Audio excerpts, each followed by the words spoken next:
The Hard Count is presented by BetMGM. As y'all know by now, we've teamed up with BetMGM this college football season. We'll be using their lines to make all our picks, and we'll have special offers for all of you each week. Now, when you join BetMGM, you get access to a variety of parlay selection features like same-game parlays, live betting options, and more. If you haven't signed up yet for BetMGM, use bonus code HARDCOUNT, and you'll get up to $1,500 first bet offer on your first wager with BetMGM. Here's how that works. 1, download the BetMGM app and sign up using bonus code HARDCOUNT. 2, deposit at least $10 and place your first wager on any game. Step 3, you'll receive up to $1,500 in bonus bets if your bet loses. Just make sure you use bonus code HARDCOUNT when you sign up. Let's make this college football season 1 for the books. Let's make it legendary. Let's get to the show. Week 1 in the world of college football is usually the greatest head fake in all of sports. You see one thing, you have one data point, so you go from that one data point and extrapolate a bunch of different takes. And that's fine. I don't think you're altogether wrong for believing what you see in week 1, but we're going to take a step back, assess week 1 a little bit, and tell you what we believe is actually real from what you can take away in week 1. You saw it in the month of August, but will it last you till November? The things we're about to unpack, I think you can take them to the bank. Glad to have you all here. It is Wednesday, September 3rd, 2025. Last one on the face of the planet. This is the Hard Count presented by BetMGM. I'll tell you this, man. We love college football on this show. We love college football so much that your boy and Caden Smith, the producer of the Hard Count, spent the night on Sunday night in the Miami airport, of all places. Probably another story for another time, but we were just dialed into the Miami Notre Dame game at a Chili's in the Miami airport. So all that's to say, if you love college football as much as we love college football, and I know you do if you're watching the shows, you're probably a sicko, make sure you are subscribed because it's ball year round, but it's college football season, the greatest time of the year. Let's lock in together. So we'll get to what's real here in a second as far as what you can take from week 1, but I want to start with this. It's the game of week 2, the BetMGM game of week 2, mind you. It's Michigan going to Oklahoma. We already gave you our preview, our prediction, our breakdown. I just want to zoom out a little bit and say, hey, who needs this one more, huh? Who really needs this game in Norman, Oklahoma? It's only week 2 of the college football season, so for the record, I don't think either are cooked if they lose, but there's a lot that goes into this one. I think both teams are in a unique spot in the sense that they're both trying to rebrand a little bit. Michigan went out and got Bryce Underwood, and it sounds like paid a pretty good price point to get that done. Also a new offensive coordinator. Same deal for Oklahoma. John Mateer was not free $99. Ben Arbuckle, you went out and got him to change the offense as well. So both are trying to, I think, kind of turn a new leaf and get back to where they both expect to be, which is, quite frankly, say what you want about Michigan and what they were last year. They expect to be in the playoff. Oklahoma, 6-7 this, 6-7 that. That's a logo with a lot of pride around it. That's a fan base with a lot of pride around it. They also expect to be in the college football playoff. Forget your schedule. So the stage of this game, too, should be noted. College game day. Prime time on ABC, Herbie Fowler. Like, this has all the makings of, if you win this football game and look good doing it, some eyebrow-raised potential. Oh, I didn't know that Michigan was going to be like that this year. Oh, that true freshman quarterback, he can spin it. Oh, John Mateer, the guy that broke Baker Mayfield's passing record for a debut at Oklahoma, that dude, he maybe needs to be paid a little bit extra attention to in the context of this college football season. So there's the stage, there's the opportunity, there's the opponent. What would a win mean for either side? Let's start there. For Michigan, I think it would be the validation of your new way of doing things. Because think about all the things that Michigan did this offseason. We talked about hiring Chip Lindsey. We talked about Bryce Underwood. They have made a pivot to be what I would call new Michigan. Still the same bones of we want to punch you in the mouth, we want to impose our will, make you say uncle, make you quit.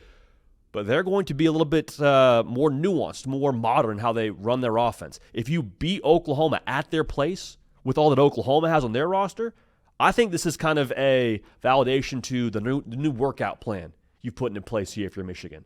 You don't need to be beach ready right now, but you'd like to see a little bit of definition. I'd like to see a little bit more of those veins popping out of the biceps. Just, okay, this is going somewhere. Okay, what we're doing, the way that we're pivoting our structure, our approach, it's working. Now, we're not where we want to be just yet because we want to make the playoff. We want to win the national championship. All that is true. But if we do it right now, you see the progress. And Caden Smith and I have a podcast also on this platform, not on this platform specifically, but under the On3 umbrella, called The Huddle. So make sure you get locked in Apple, Spotify while you're subscribing to this channel. But he made a great point as he picked Michigan to make the playoff. If you beat Oklahoma, one, what can't you accomplish? Because I think Oklahoma is actually going to be more talented than a lot of teams you play. Two, you beat Oklahoma, look at the rest of your schedule. It's up, man. It's on for Michigan if you beat Oklahoma in this game. Like, forget the internal side of it, what it would mean for your team, because I think that's one slice of it as well. But I think the road ahead of them becomes a lot more navigable once you get through Oklahoma with a victory. A road victory, mind you. Now, for Oklahoma, if they win the football game, I think they're different than Michigan in the sense that they made moves to win today, Junior. All right? Like, they went out and got, like I said, the offensive coordinator. They didn't get a true freshman to start for them this year at quarterback. They went out and got John Mateer, a dude who led FBS in touchdowns last year with 44 total. Went out and got Jim Nagy to help restructure the roster. I think you'll see more of his impact on the roster here for years to come. But I think he was a big part of why they got Jade Knott. I think he was a big part of putting together the roster you saw them get post-spring practice. So when you look at Oklahoma, we talk about like Michigan getting a new workout plan. Like Oklahoma moved gyms. Oklahoma got a new diet. Oklahoma's got a new trainer. Like they are making moves to win right now because guess what? It's year 4 for Brent Venables. Like Sharon Moore going into year 2 as the guy. Brent Venables is on a spot where people are saying, hey, is he the right guy in Norman? Is he the right guy to go take us back to where we expect to be? Now, we've talked about the context around Brent Venables and talked about how I still think this opinion should be held with open hands. But if you beat Michigan and how good they are, a team that beat Ohio State last year while pretty much saying no to the forward pass, think about what that means for this Oklahoma team and what they can be. Think about what that would mean for them when it comes to the internal side of this. Because I think that maybe is a touch more important for Oklahoma than it is for Michigan. Like Michigan, there's a lot of players on this roster that have seen their way of doing things work. You know what I mean? Like they've seen themselves beat Alabama last year in the bowl game, seen themselves beat Ohio State, who won the national championship in Columbus, mind you. Oklahoma, I think there's still a little bit of, hey, who are we going to be kind of vibe. And so I think sometimes the best way to look at a game like this in terms of who it means more to is like, what would a loss do for either side? Like I think Michigan, a loss would suck. There's no way around that. It would be like, dang, okay, we're still trying to find ourselves a little bit, still trying to get Bryce Underwood all the way right is maybe how you would feel, you know, without knowing how the game would actually play out. That's one of my perceived takeaways. If Michigan were to lose, I think it would probably be in some way, shape, or form due to what Bryce Underwood didn't do for you. But if you're Oklahoma, you're sitting there just feeling a little bit like, gosh, man, home field advantage, favored by a touchdown, a true freshman quarterback on the other side, a portal quarterback with his offensive coordinator, a bunch of pieces on this roster that went out and got via the portal, and we're staring down the barrel of what our SEC schedule is going to be. Man, we still got to play Auburn. That game against Auburn now looks a little bit more intriguing after they just put the whipping on Baylor.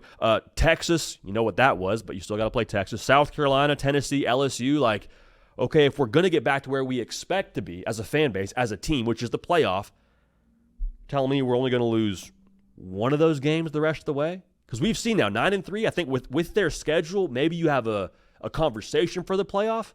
But 9-3, as we've seen so far, proven to be the cutoff with a one-year sample size in the college football playoff. So I wouldn't like the way that feels.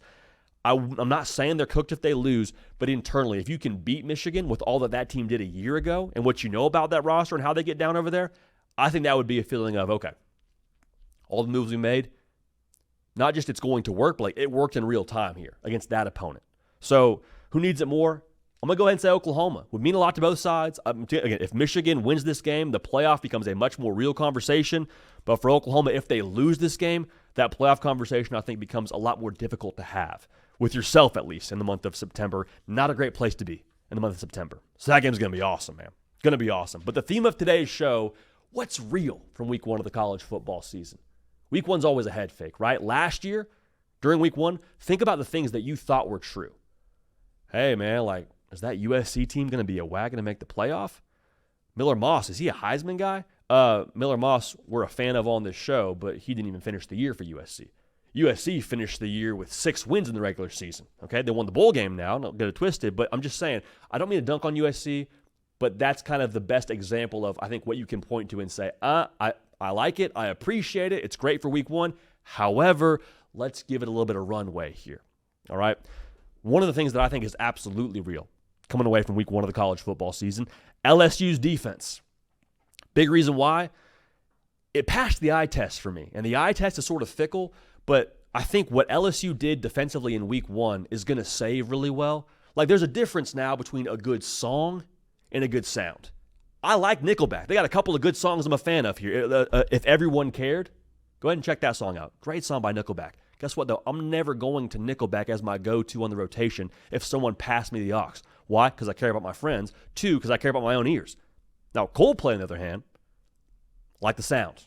Like, I think there's a lot of different songs you could go to for Coldplay, but overall now, I just like the sound that they bring. The sound of LSU's defense, I like what I heard, like what I saw. Get to the football with bad intentions.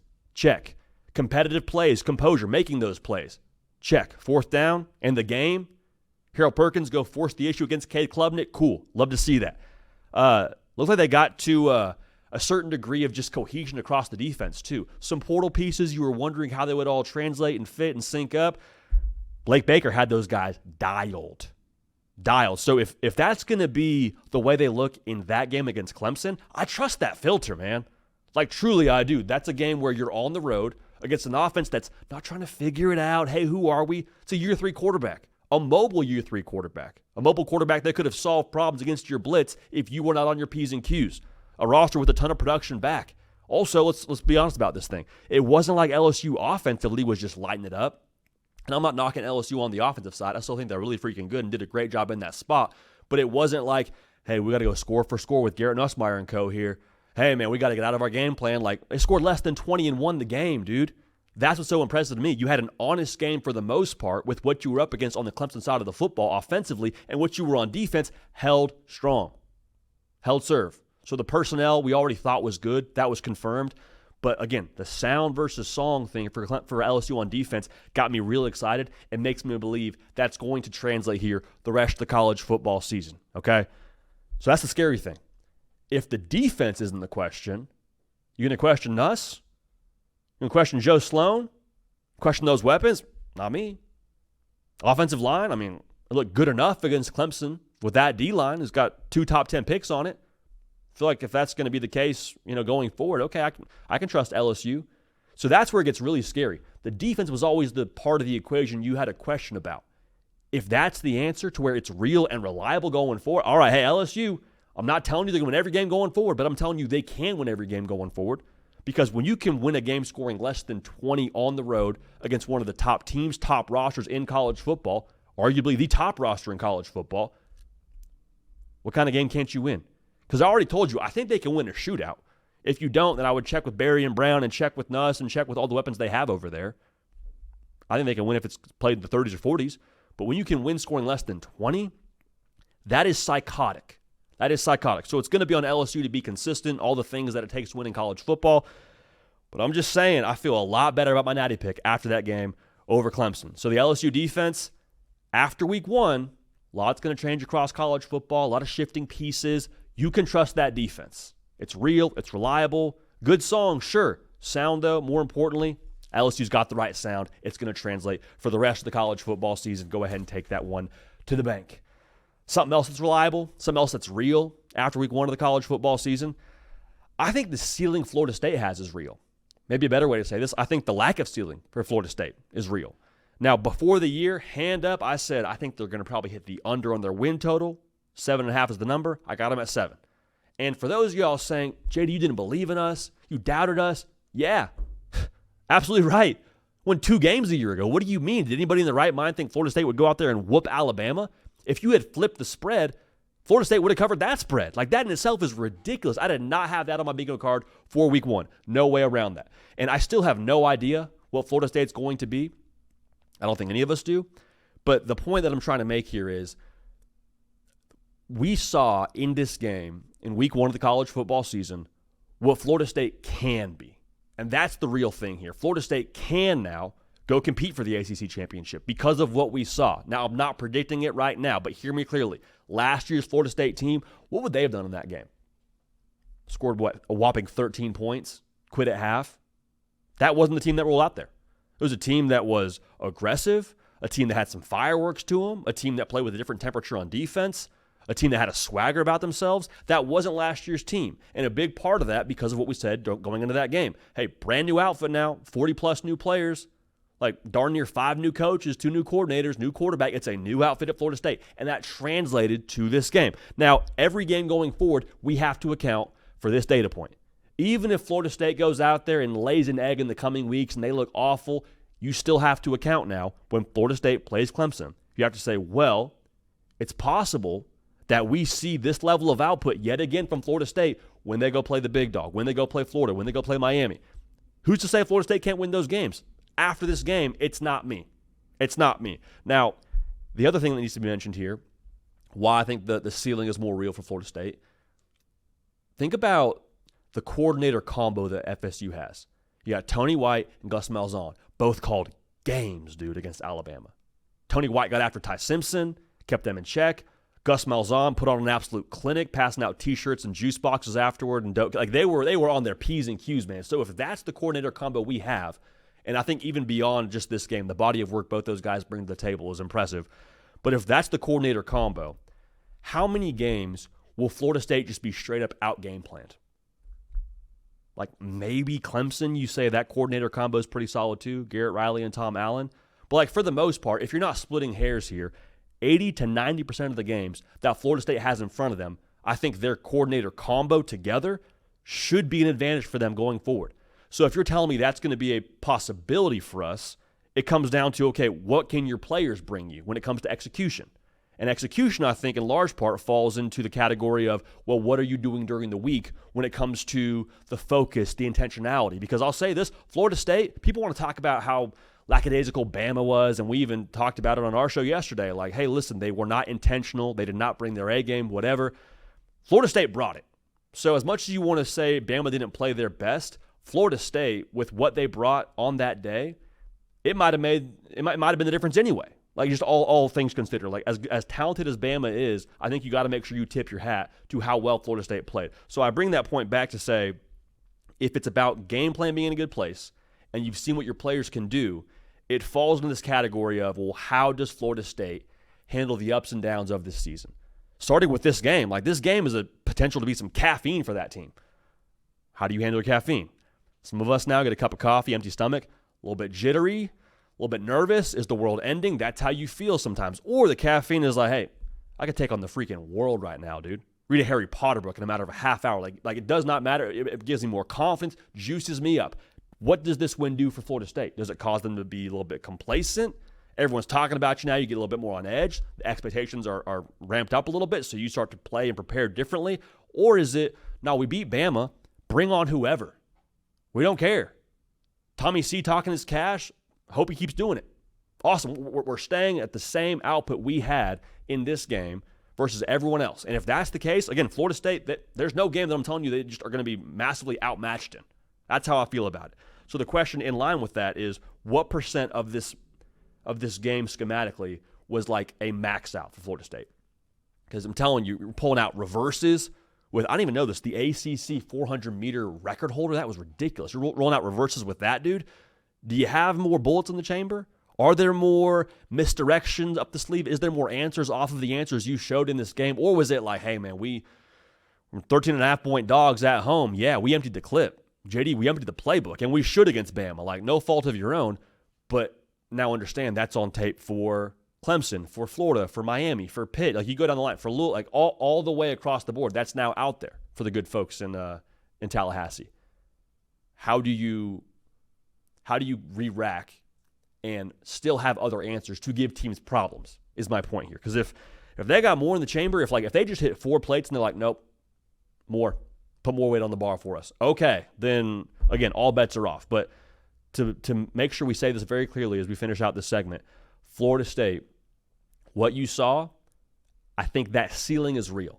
I would be very surprised if we see Florida State now fall off the face of planet Earth after taking belt to behind against Alabama, all right? That ceiling is real, and what they are the rest of the way is going to be a lot of fun to watch, man. Make no mistake about it.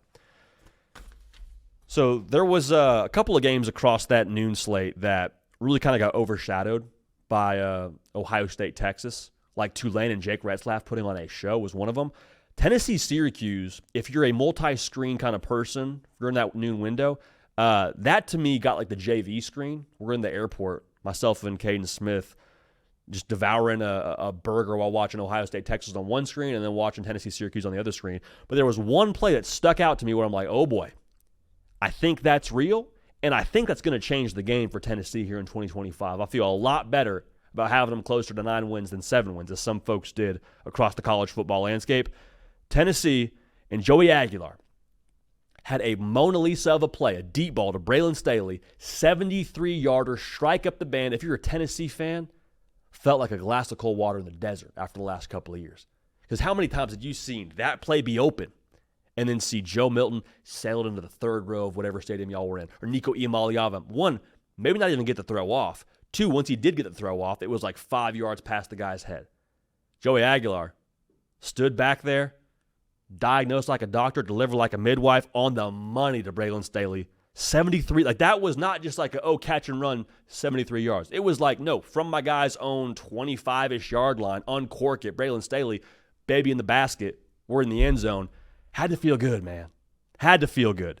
And I think a lot of people, if you're on the more pessimistic side, or you're maybe a naysayer of the good Tennessee offense, you're saying, well, JD was wide open, right? Like, I could make that throw. One, no, you couldn't. It was a far throw, so miss me with that. Two, isn't that the point, that he was open? It's not the first time Tennessee's had guys running wide open downfield. Why? Because it's Josh freaking Heupel. Josh Heupel's going to scheme you open. I had an interview with Josh Heupel a couple of years ago, and I asked him point blank, could you scheme me open in the game? He says yes. And it was kind of a joke, but I don't think he was joking. Like, I genuinely think that's kind of the offense you're working with when you're Josh Heupel. Second part of this, they were running the football at a high level. Go back and look at that play. It was like darn near a full house looking kind of set back there in the shotgun. A couple of backs back there. What? Screaming, we're going to run the football at you. Why? Because Tennessee had run the football at a high level all day long. So when you run the football at a high level and you have those kind of splits, guys got to win one-on-one matchups, hit your head on the goalpost, quarterback give us the ball, we're scoring points, right? So the point I'm trying to make here is if you're running the ball at a high level, guys get open downfield, Josh Heupel's going to run the football. Death taxes in Tennessee going over 2,000 yards as a team every single year since he's been there, dude. That's how it's going to go. So this is going to be a real thing here. It's going to be a tangible thing. Joey Aguilar, when he came over from UCLA, from App State, one of the talking points for us was, hey, he's got some gunslinger to him, got to take care of the football, but that dude will let it ride deep. And when he uncorks it, he's got a pretty good hit rate when it comes to his downfield kind of passes, which if you're a Tennessee fan, he's not Nico, he's not Joe Milton. There's less hype on that front going into the season, but that might be what you need. Because ask yourself the questions that you would have for Tennessee. Defense? Nope. Think they're 12 to 14 deep on the D-line. Tim Banks, a freaking savant on that side of the football. Running game? I already told you. No, I don't think so. Don't care who's toting the rock. Those splits, their attitude running the football too, they prioritize it, that tempo. They're going to run the ball. Make no mistake about it. So those things being equal, and we have a deep passing game, at that point, it's the hibachi dinner for Tennessee. I get dinner and a show. Right, I got the fried rice, I got the steak, I got the shrimp, but also I got the freaking volcano onion going on here. All right, I got the solid defense, and I get the deep passing game. This is an experience now. This is an experience I'll take my family to. I'll go on a date here. Like I can use this kind of Tennessee team, this hibachi dinner. It's got a lot of uses, a lot of diversity to it, a lot of versatility to it. And if that's the case now, versatile teams win football games at a high level, especially now in the month of November. When we're all beat up, we're going to just go ahead and win this game 17-10. Cool, we can do that. Because I told you, run the ball, play defense. Oh, it becomes a shootout kind of game. I think that deep ball from Joey Aguilar, and it's just one play, but I think you're going to see a lot more of it going forward. That's there for Tennessee. That's going to be real. That's going to translate. Like, bring it on. Bring it on. So everyone talking about the Vols lost Nico, and they lost a lot of guys up front. They lost Dylan Sampson. They lost James Pierce. All true statements. But Josh Heupel, we said it before, he is the celebrity chef. You give him Pop-Tarts and beef liver, he's going to make something happen. He's going to cook. And we saw that against Syracuse, saw him in that deep ball. Again, glass of cold water for the folks out there in Knox Vegas. Caden, you and I were in there at a Margaritaville, Miami Airport, bro. We're watching Ohio State, Texas. Then we see this and say, oh, what a ball by Joey Aguilar. What was your takeaway from that play, from that game? I want you to take it wherever you want to go. Joey Aguilar, deep ball, back at Tennessee, in my opinion. Yeah, it's funny because obviously when Joey Aguilar comes to Tennessee, a lot of Tennessee fans in the office and just beyond in Nashville, and they know he came from App State, they're asking me, what's the deal on Joey? What's the deal on Joey? Intel, yeah. And we know. I was one of them, by the way. Yeah, we know. We see the interception stats. We know what that is. I think that what I was telling a lot of people, though, is interceptions, take it for how it is, can get a little sloppy with the ball, but he is a pure gunslinger. And I said when it comes to deep ball accuracy and acumen and throwing the ball deep, he is a lot closer to Hendon Hooker than he is to Joe Milton and Nico. And I think we saw that in that play, and that was my first thought. I know Tennessee fans were grinning ear to ear seeing that again because they probably haven't seen just a dialed-up deep ball like that since Jalen Hyatt was in their uniform. But I think it's funny. We talked about it before going into that game. What's the pie chart going to look like for this team? As far as the defense, the run game, and the passing game, how's it going to be split up? We know Josh Heupel is probably going to take this thing to its ceiling, to its max as far as getting wins. How poetic is 247 yards in the air and 246 yards on the ground? 50-50 balanced attack. 5 sacks on defense, forced 2 turnovers. They got some scores at the end of the game. Syracuse put together some drives kind of in garbage time. But to me, it's poetic that they literally went 50-50 run-pass. And I think that's the scariest version of that pie chart you were talking about. If Tennessee had to be a pass-heavy attack, had to be a run-heavy attack, had to really rely on their defense, if one of those things took up a ton of the chart, I think we would expect Josh Heupel to still get to that probably 8, 9, 10 win mark, however he gets there. But the fact that they're balanced, I think the most dangerous version of the pie chart is 33%, 33%, 33%. And we kind of saw that in this game. So curious how you feel Tennessee's ceiling is with that kind of balance. And is this a team that like wins a playoff game this year? Like I can't just, if we're doing Nico versus Tennessee power rankings right now, man, it's Tennessee's up 1. Nico's behind him given that performance against Utah. So yeah, I thought it was just such a good weekend for Vols fans and just probably the best weekend you could have as far as how the attack actually looked. To quote the poet Aubrey Drake Graham, either hand is the upper hand. Yeah. We can run it. Joey can uncork it. Like all those things, Cato, that's a great point. If you can be balanced like that in that offense, sky's the limit. And the thing too, like in the deep passing game, I think people sometimes assume that throwing the ball deep is kind of like shooting a three-pointer. Like sometimes it goes in, sometimes it doesn't, depending on if you're feeling it. Like I think that the deep passing game is so touch-oriented for your quarterback. Like you don't just throw a good deep ball one time in practice and, oh, okay, cool, I hit on that one. Like if you're good on the deep ball, usually it's a trait. Like you're good on the deep ball. Yeah, and that's what Joey was doing at App State. I mean, he had a knack, and he wanted to get it out there. Like, that's a part of his game he likes, and I think you mentioned it. Josh Heupel can scheme you open. Josh Heupel is going to get guys behind the defense. Yeah. And if he does that, Joey's going to throw it out there and give him a chance. So I agree with you there, man. It's one of those things where when you don't have it, it's like, Nico, can you hit that guy deep? Like, it wouldn't happen last year. This is a guy who take everything out of the game, the intermediate, short passing game, whatever, play action, on the run, whatever. That's his game. Like, this is his bread and butter. He loves to hit that deep ball. So I'm really excited, even more excited for this Tennessee team than I was before, who plays another cupcake, and then we're going to blink, and they're going to be playing Georgia here to open up SEC play. So couldn't be more excited about this Vols team for sure. That's a great point, Cato. I'm so excited for that game against Georgia because you mentioned it, man. Like, what if Gunnar Stockton now rolls out there and, I don't know, maybe he's a little bit touch and go, and then before you know it, Joey Aguilar, couple deep shots, 14-0 Vols. Hey, Gunnar, can you answer? I'm just, far be it from me to predict that game just yet, but that game got a whole lot more interesting. Taking a lot from little now, but if that's in the bag for Tennessee, it's up. Yeah. It is very much so up. Last thing I'll say there, if you just had one of those Georgia weapons on Tennessee, like a Branch, like a Noah Thomas, like if there's just one of those guys on Tennessee, I'd feel a lot better about them. So I think now kind of the kind of expectations shift to the receiving core, who doesn't have as many big names as we're used to seeing. Can those guys get open? We know Josh can get them open, but can they do their part, make some plays themselves? That's a big question for me going forward with Tennessee. Cato. It's a great point. People remember in 2022, the way Georgia beat Tennessee, when Tennessee rolled in there with all the buzz and it was a massive spot and that Hendon Hooker, Jalen Hyatt team, Tennessee lost that game because Georgia was able to just lock down on the perimeter. Clamps. Good in the middle. We don't have to give extra resources. Like if Tennessee can win man-to-man, things get very interesting very, very quickly. It's college football season or what, dude? College football season. It fires me up, man. If you're an Auburn fan, you left week one juiced, dude. And what I think is real from week one, if you're an Auburn fan, is the identity you played with. I'm not saying that it's going to just be all smash mouth football the rest of the year, but I think philosophically, the ID for Auburn is going to be players over plays. And if you're an Auburn fan, you have been asking for this for a very long time because you're sitting here saying, hey, we got 3 portal classes that have been solid, all top 20, 2 of those in the top 10. We have 2 top 10 recruiting classes. Why are we not playing like it? And you would hear Peyton Thorne jump on. I think he had a weekly spot a year ago with Next Round Live. They do an awesome job. And he would talk to them about different plays within the game.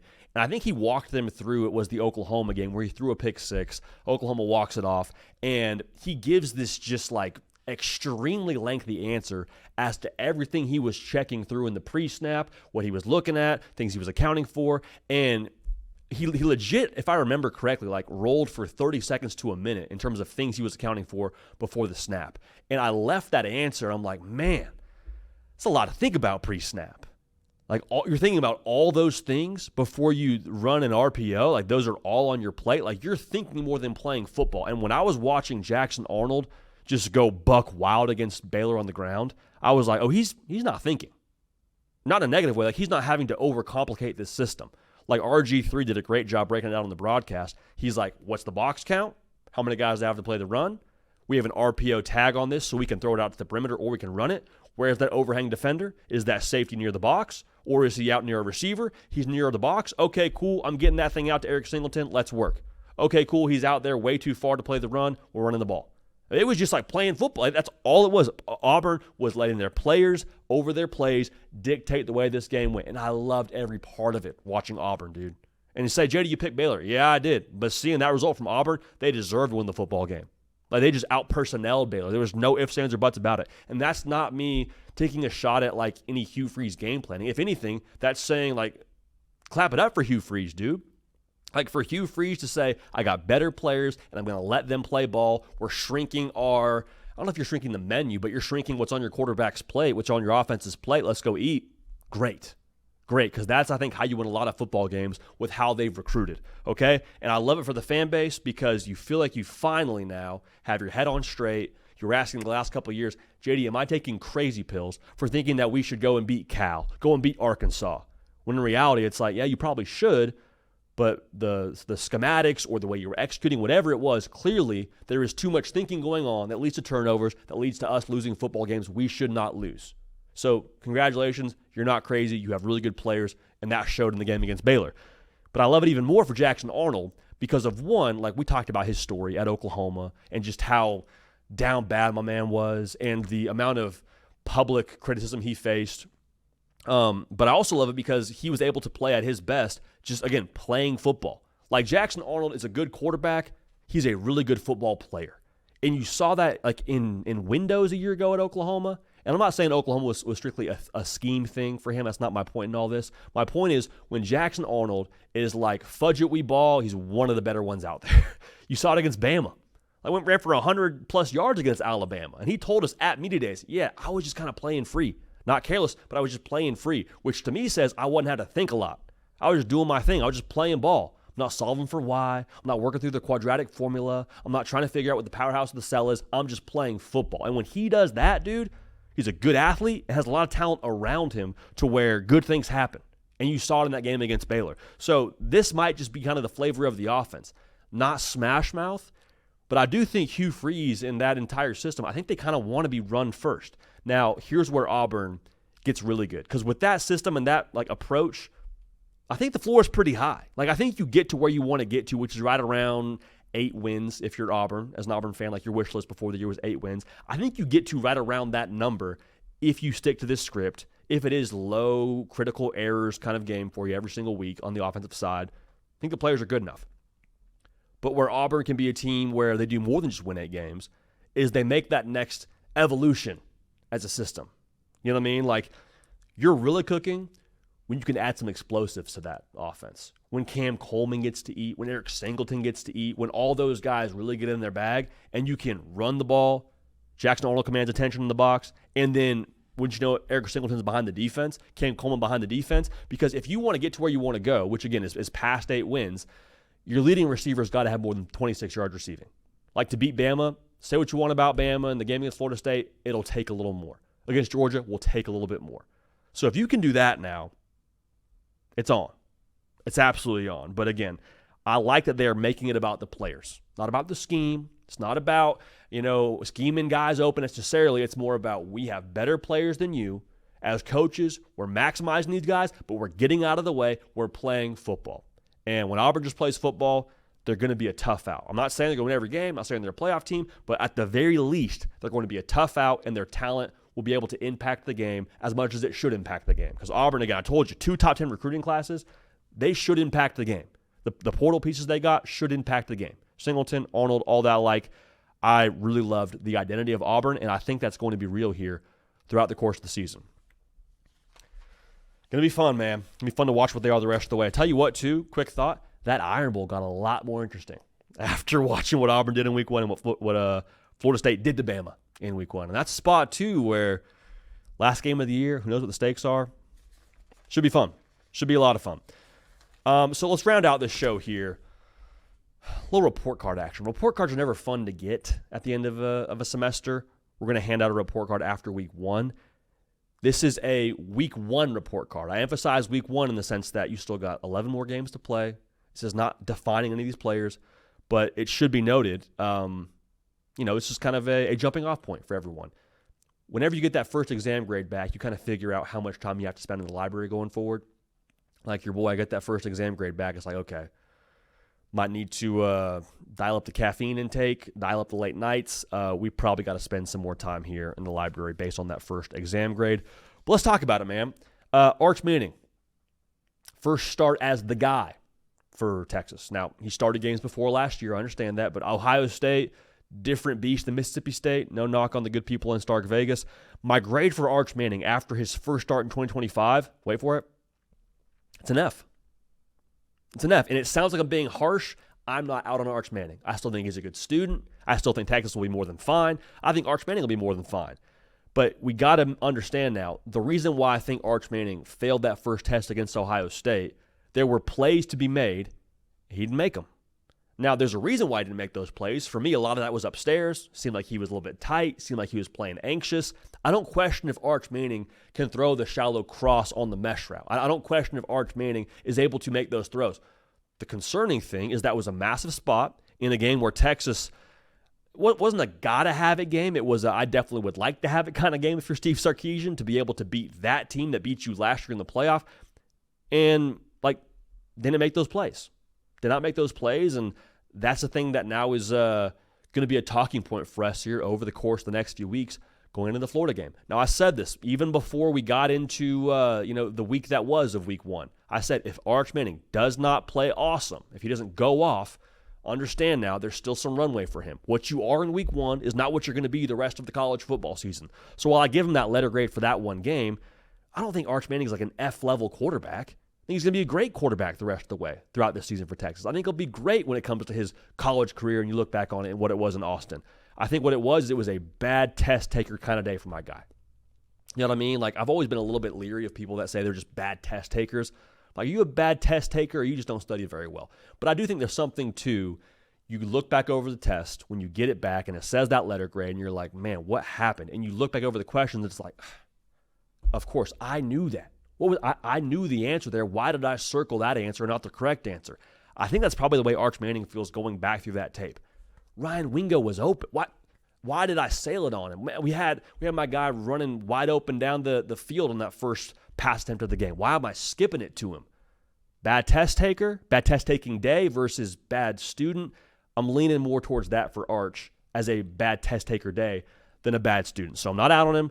17 for 30, 1 touchdown, 1 pick. Not great. Giving you an F, Arch. But I do think over the course of this season, he's going to be fine. Hear me very, very clearly. Now, Cato, this was a conversation you and I had at 2 a.m. or some egregious hour in the Miami airport. I was a little bit slap happy. I mean, things are going back and forth between you and I. It's like D24, whatever gate we're at in that Miami airport. But you were not impressed. Not impressed in the slightest. I want to just give you the floor and let you give your take on Arch. Because I gave him an F, but I think you might have even been a little more, I don't want to say down. I don't want to put words in your mouth. Where are you at on Arch Manning right now? So I was ready to come on here and play bad cop if you were going to be a little bit too easy on Arch. Because I feel like a lot of people in media right now are kind of coddling him. And like, guys, take it easy on Arch. It's his first game. Da, da, da. I hear all that. I am just – there's two things. It's twofold for me. One, it was just shocking. I think we can talk about the expectations and the last name and all of that. At the end of the day, just on paper, a 5-star plus recruit who's been in the system for 2 years playing like that is just shocking. I couldn't believe it was happening in real time. None of us knew that Arch was capable of that. And now we know that. and that kind of goes into the second part of this for me, is the level of concern. And I'd love to hear your level of concern, because you said you think he's going to be fine. I think a lot of people think he's going to be fine. He's obviously going to play better this year. Got to give credit to Matt Patricia. The more I slept and got sleep after that Miami trip, really went back and watched it, and Matt Patricia was dialing up some unreal disguises both up front and on the secondary. And I think if Ohio State can keep doing that this year, I mean, best of luck to whoever has to go up against that defense. My concern lies in a couple weeks when they go to the Swamp, because Texas, they play Sam Houston State, they play UTEP. I forgot who else they play. They play one more team. San Jose State. San Jose State as well. All at home. I'm not worried about how Arch Manning performs in those games.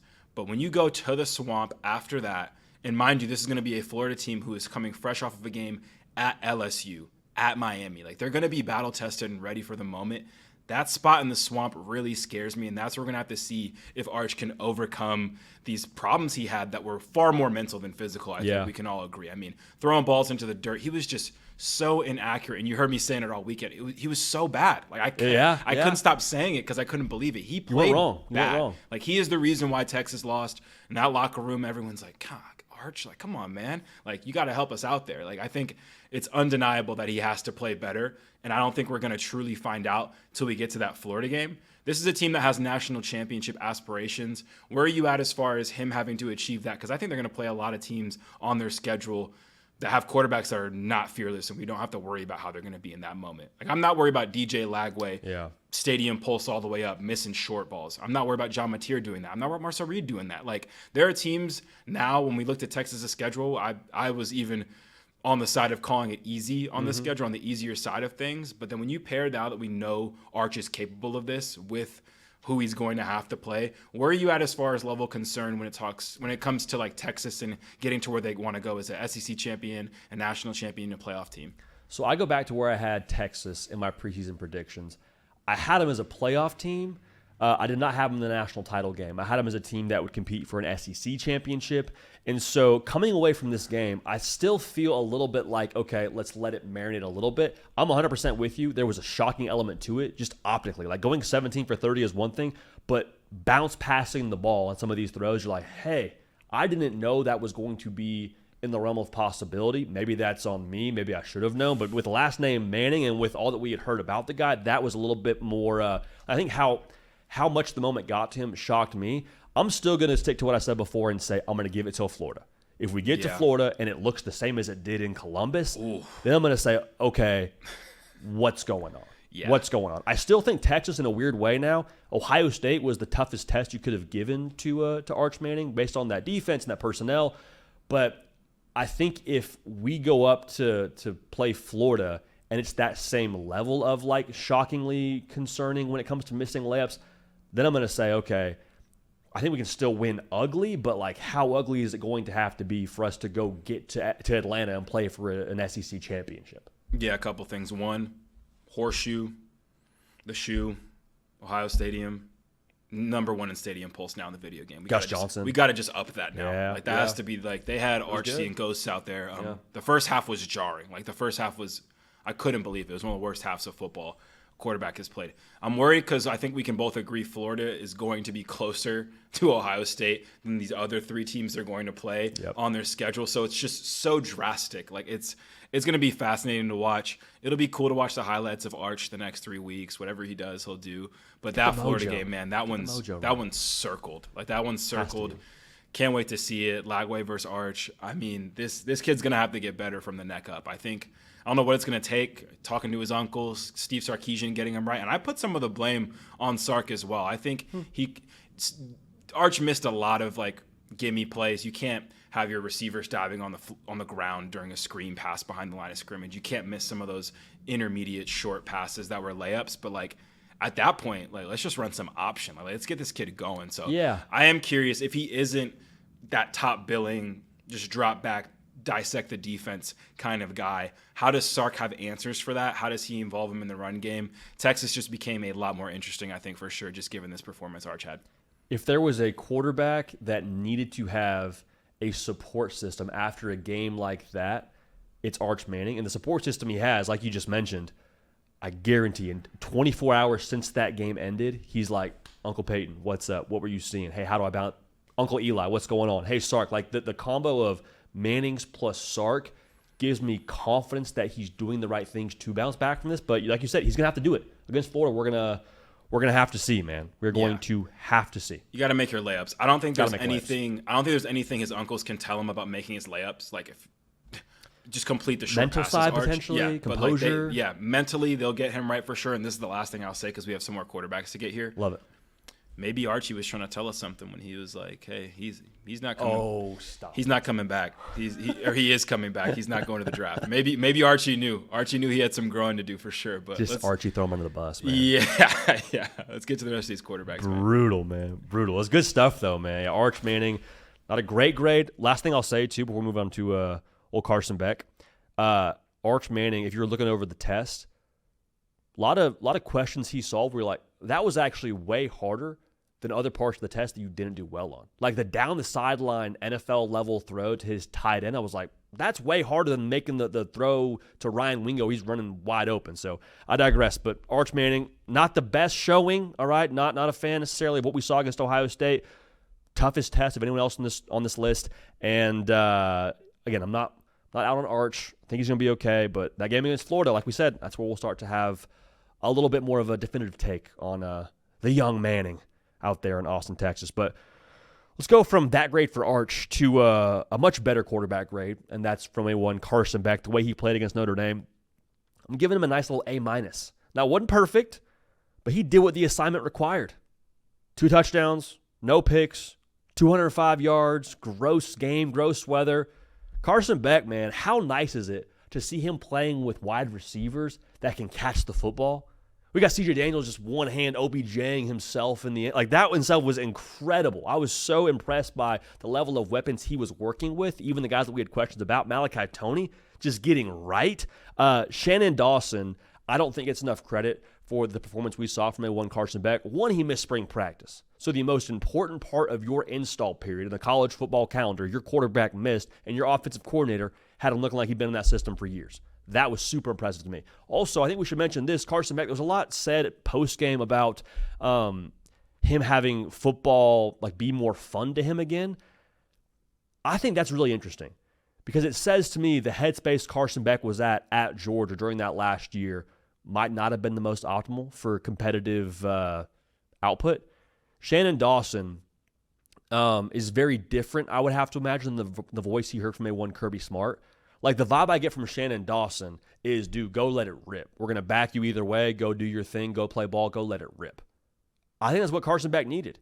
And we talk about the system a lot. As much as that caters to Carson Beck, I think the voice that Carson Beck is hearing every day in that building in Coral Gables, that might have been as much of a help for him as anything else when it comes to what he did the other night for Miami. So for him, again, great night. Got the win over one of the better defenses I think he'll see all year long. Carson Beck, assignment checked, given an A-.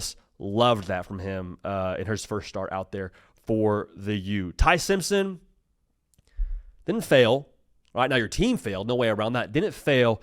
I'm going to give him a C after his first start in 2025 for Alabama. I didn't love it. I didn't hate it. 23 for 43, 254, 2 touchdowns, no picks. The number that sticks out to me, dog, why are we throwing it 40-plus times against Florida State? And maybe Florida State's D-line is just way better than we all thought. And if that's true, ball up top. But you don't want to even, try to run the football a little bit more? The game obviously ended a little bit out of hand. It wasn't like it was out of hand all game to where we got to throw it 40 times. Ty Simpson showed some good things, but I also put a lot of the onus, I think, on Alabama's game plan and lack of commitment to running the football. There wasn't a lot of help for Ty Simpson in this game. Jeremy Bernard got right, but outside of that, was there anybody we can point to on the Alabama offense and say, man, Ty Simpson's job was easy. Man, hey, Ty Simpson, all you had to do was get it to Ryan Williams. Ryan Williams didn't play that great, man. From my estimation, running game wasn't that awesome. Even when you did try to run the football, maybe that's why you didn't try to run the football, is you didn't feel great about being able to do it. But for Ty Simpson, as much as I say he didn't have help, as much as I don't love the game plan all that much, the reason why I don't have him as a better letter grade, outside of the fact they lost the football game, for Alabama to get to where they want to go, this is not a game manager kind of Alabama offense. This is not your John Parker Wilson Alabama. This is an Alabama system under Kalen DeBoer where, quarterback, you got to be a difference maker for us. And whether it's fair or not, it's going to be on Ty Simpson a healthy amount of the time for Alabama this year to win football games. And so I didn't see that in this spot. I didn't. And so I don't think Ty Simpson needs to be benched or they got to go a different direction. But I do think coming out of that game, there's some real look in the mirror for Ty Simpson of, hey, I got to be the guy. It's got to start with me. I got to be the juice for this offense. Because you're not going to just run the ball to victory every single week for Alabama like maybe it was when Mark Ingram was back there or you had a Trent Richardson. Like, those days were awesome for Alabama football, but college football has changed. And more specifically, the system you're running has changed to match new college football. So Ty Simpson saw some good things. Again, no interceptions. That's great. But if we want to get to where we want to go, Ty Simpson, it's going to be more about you. You got to be a difference maker for better or for worse. So, again, didn't fail, but I'll go ahead and give Ty Simpson a C as we finish out that first week for Alabama football. But to finish out this list, last guy I want to talk about on this report card for week 1, C.J. Carr for Notre Dame. Lost the game. I love what I saw from C.J. Carr. I'll give a B plus. Okay, now if you won the football game, maybe you get the A there. If you don't have that pick that was kind of fluky, albeit, maybe you get the A. But the biggest thing for me, leaving this game for Notre Dame, if they had lost, I think it's very fair to tell someone before the week even starts, hey, Notre Dame's going to lose the football game. And the response would be, okay, well, is Kenny Minchey going to be our starter for A&M? Is that a conversation we're going to have? And Kenny Minchey, again, I keep saying this, everything that we have heard from multiple people close to Notre Dame say, hey, he was a real threat to win the job. There were points where maybe Kenny Minchey was the favorite to win the job in some people's minds. But C.J. Carr coming away from that Miami game, I have no question as to who Notre Dame's starting quarterback is going to be for A&M. Dude played with moxie. He was a playmaker. I thought he threw a really catchable football more often than not. I thought he made good decisions more often than not. Like, I understand that Hard Rock isn't always going to be the most raucous environment. But even with that being said, the dude was 19 for 30, 221 yards, 2 touchdowns in his first start. The pick was kind of fluky again, but I don't leave that game saying, man, C.J. Carr just didn't do enough. Also, what he was on the ground, man. Made plays on the ground, ran for a touchdown. Like, dude was very effective overall running the Notre Dame offense. He was more of the difference maker and playmaker that I think Alabama probably needed in their game, to be honest with you. So the question I have coming out of this game for Notre Dame isn't really so much C.J. Carr. It's like, man, why are we not getting our playmakers more touches? Jaden Greathouse, get him the football. Jeremiah Love, get him the football. And I understand he got involved in the pass game a little bit, but he's got to have a lot closer to 20 carries, in my opinion. If you're going to break in a starting quarterback like C.J. Carr, his first start, let Jeremiah Love dictate the tempo. So Mike Denbrock knows way more about offensive football than I could ever forget, knows his roster more than I will ever pretend to know. But as an outsider looking in, that to me was a touch puzzling when it comes to the game plan. In a spot now against the Miami defense where I would have liked to see the game plan elevate our quarterback and not so much the other way around. So C.J. Carr, I was really impressed from him with what he did in his first start as the guy for the Fighting Irish. But I'll also say, man, I'm not out on any of these quarterbacks. That's the report card for week 1. Arch Manning, hardest test, but, I mean, the game is the game. And what he was is what he was. I'm going to go ahead and give him an F. Carson Beck, after Arch Manning, give him an A-. Ty Simpson, give him a C. C.J. Carr, like I just mentioned, I give him a B+ for his showing against Miami. Now, if you want to get to a game this weekend now, the best way to do that is with game time. Okay, so if you want to get to this Texas-San Jose State game, if you want to get to Miami's games in the future, like whatever you want to do, game time, the best way to get that done because college football season is here. You can buy tickets last minute using game time. Okay, you watch those prices in real time. Also, outside of knowing the prices in real time, you can know your view from your seat before you buy. Game time, the best way to buy tickets this college football season. So if you hear nothing else, hear this. Take the guesswork out of buying tickets. Download the Game Time app, create an account, use code HARDCOUNT, HARDCOUNT, for $20 off that first purchase. I'm just telling you, it's going to feel good. Seeing $20 knocked off that ticket, your first purchase, terms apply. Again, HARDCOUNT, HARDCOUNT, for $20 off your first purchase, terms apply. Swipe, tap, ticket, download the Game Time app today. So, Cato, we spent a little bit on Arch there, but I want to get your thoughts as we round out this phenomenal Hard Count Wednesday for the people. Any objections to those letter grades? Any other thoughts when it comes to Beck at an A-, Ty Simpson at a C, C.J. Carr B+? Like any other thoughts there for maybe who you were impressed with, or anyone else you just want to throw into the report card fold for us here as we close the book on the Week 1 report card for these folks? Yeah, man, I think your grades were pretty spot on. I think it's going forward going to be interesting to see how these guys grow throughout the season and how much help they get from their supporting cast. I feel like the grades for Simpson and CJ Carr might have been more reminiscent of what they had helping them out. Like, I feel like Ty Simpson was running for his life. He didn't have a run game to support him. Like, can we get this guy some help? Like, we were talking about this receiving core and these pass catchers so highly going into the season, and to see really Jeremy Bernard be the only one to kind of step up and be a reliable target for him was disappointing. So even if Ty Simpson stays the same, maybe everything around him gets better, you get all your running backs healthy, the offensive line locks in a little bit more, and all of a sudden his grade goes up kind of by default. Same with CJ Carr. You hit it right on the head. Jeremiah Love has to get more than 10 carries in the game. Like, that's just not how it should work. But given what we saw from him, and I was very impressed with his athleticism, because we talk about Kenny Minchie and what he brings to the table as a dual threat, but they called some design runs for CJ Carr. Scrambling was great, ran the ball for a touchdown as well. I think if you can take those new weapons they have, split them out wide, even if you just like Tennessee this thing, you know what I mean? Get some spacing and run Jeremiah Love in a light box. Put the defense in a conflict where we're either got to cover these guys or get in the box with Jeremiah Love. I feel very comfortable at CJ Carr being able to get better throughout the year, diagnose that, and their offense to be able to hum. But he better figure that out quick, and Mike Denbrock better too, because they have a little bye week to get right, and then they play A&M, who I think in some ways can be tougher matchup-wise than even what we saw from Miami. And then I guess with Carson Beck, man, it's just great to see guys catching the ball and not dropping it, guys making plays for him. You mentioned the one-hand catch. What I really like about the receiving core is just kind of the different athletes they have. Keelan Marion brings something a little bit different to the table than a baby Jesus who was quick in the slot and making things work as a true freshman. Malachi Tony had a great game. I just like the different parts they have there. They ran the ball very well.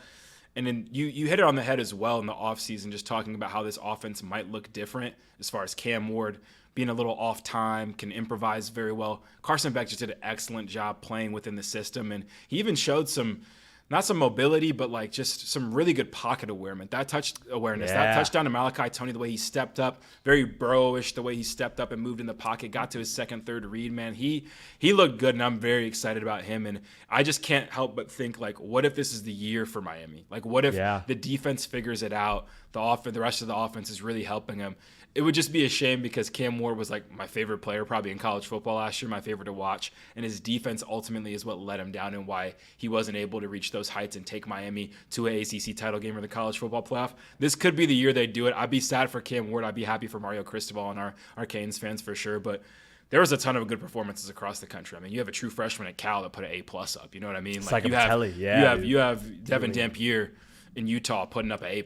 Like, there was so many standout performances with varying level of competition, obviously, across the country. But again, we talked about it going into the season. We are so excited about this college football season specifically because of the amount of question marks at quarterback. Yep. And we're starting to see samples of it, but all of a sudden you get a Michigan versus Oklahoma matchup. All of a sudden you get better matchups throughout the year, and we really get to understand what these guys are bringing to the table. This might be a weekly. We'll figure out a way to talk about all these quarterbacks, I feel like, throughout the year, just because there are just so many that have so many just different impacts on their teams. And good grades across the board can be seen week to week, but who are the guys who kind of elevate the team, who on the worst days for the weapons can elevate, make the timely plays, like Lenore Sellers or John Mateer, the Jansport kind of guys we talk about.